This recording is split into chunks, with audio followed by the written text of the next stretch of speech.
পরশুরামের ক্ষত্রিয় নিধনের কারণ কি?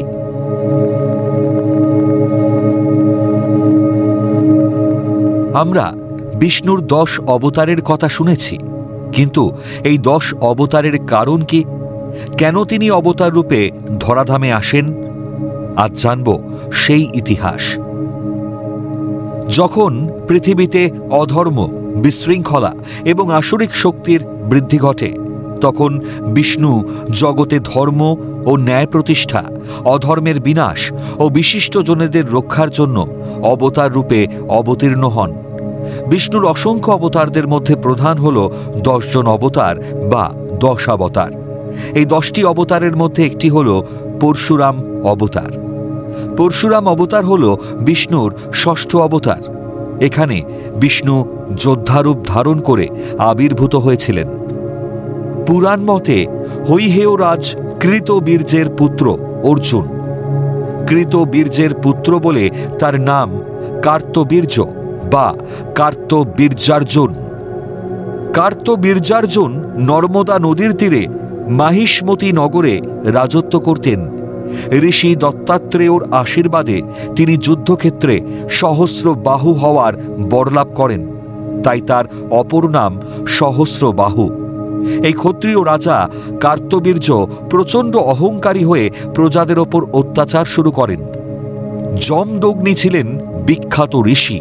স্ত্রী ও 5 পুত্রকে নিয়ে পর্ণকুটিরে ঈশ্বর সাধনায় ব্যস্ত থাকতেন।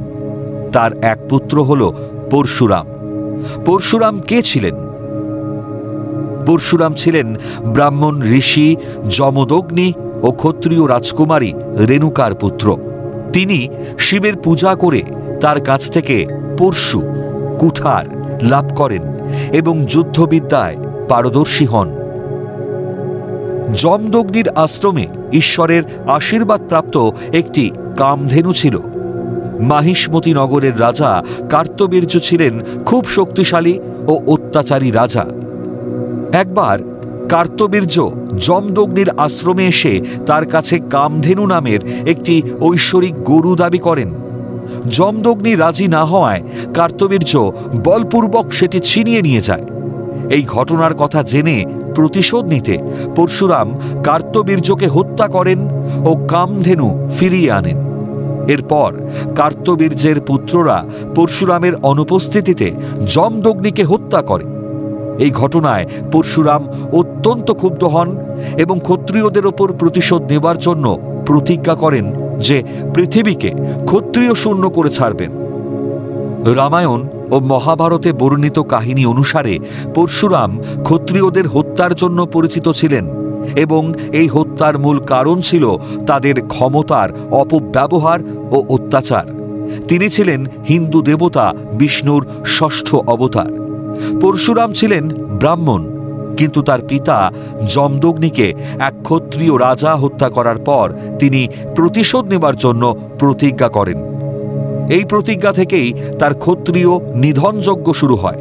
তিনি 21 বার পৃথিবীকে ক্ষত্রিয় শূন্য করার জন্য প্রতিজ্ঞা করেছিলেন। পরশুরাম বিশ্বাস করতেন যে ক্ষত্রিয়রা তাদের ক্ষমতা ও পদমর্যাদার অপব্যবহার করছে। তারা সাধারণ মানুষের ওপর অত্যাচার করত এবং ন্যায় বিচারের পরিবর্তে নিজেদের স্বার্থ সিদ্ধি করত। কিছু পুরাণ ও লোককথা থেকে জানা যায়, প্রতিশোধ পরায়ণ পরশুরাম পৃথিবীতে অত্যাচারী ক্ষত্রিয়দের হত্যা করেন এবং তাদের রক্ত দিয়ে 5টি হ্রদ ভরিয়ে দেন। পরশুরাম নিজেকে ধর্মের রক্ষক হিসেবে মনে করতেন এবং বিশ্বাস করতেন যে ক্ষত্রিয়দের অত্যাচার ধর্মের পথ থেকে মানুষকে সরিয়ে দিচ্ছে, তাই তিনি ধর্ম রক্ষার জন্য ক্ষত্রিয়দের হত্যা করেন।